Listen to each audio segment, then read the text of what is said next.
Bobbing को नहीं राजनीति में बढ़िला चर्चा। दलीय कार्यक्रम दूर में रहुछंती बॉबी।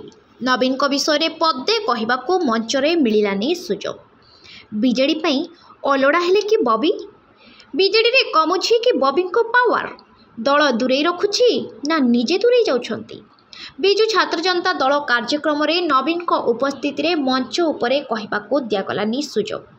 राजनीति महल रे चर्चा बीजेडी पई अलड़ा हेले कि बॉबी निर्वाचन हारिबा परे बीजेडी रे अलड़ा हो जाइछंती कि पूर्वतन सांगठनिक संपादक प्रणव प्रकाश दास।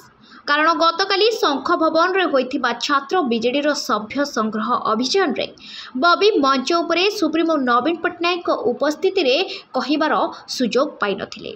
प्रणव प्रकाश को दलीय कार्यक्रम रे दूरे रखा जाउछि ना दल हारिबा परे निज आडू दूरे जाइछंती बॉबी।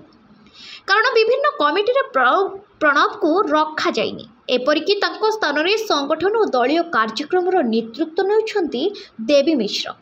किछि दिन पूर्व जाजपुर परीर पूर्वतन विधायिका सुनंदा दास और अमर शतपथी बीजेडी हारिबा पछरे सीधा सड़क प्रणव को टार्गेट करिले। सूचना योग्य जे नवीन को उपस्थिति रे सबुबले मंच परिचालन करुथिबा बॉबी को भिन्न मुद्रा रे देखिबा को मिलिथिला। किंतु नवीन आसिबा पूर्व तांकर अभिभाषण से रखी सारी।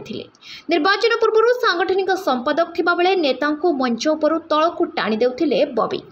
कोरापुट बीजेडी समावेश रे रवि नारायण नंदन को मंच उपरु ओल्हाई देथिले। सेपरि शंख भवन उद्घाटन समय रे मंच उपरु शारदा नायक अशोक बळंक परी वरिष्ठ नेता को हाथ टाणी बॉबी। किंतु एबे निजे मंच तले जहाकु नै राजनीतिर चर्चा जोर धरिछि। तेबे देखिबाकू बाकी रहिला बॉबी को दिग एबे क्वाडे।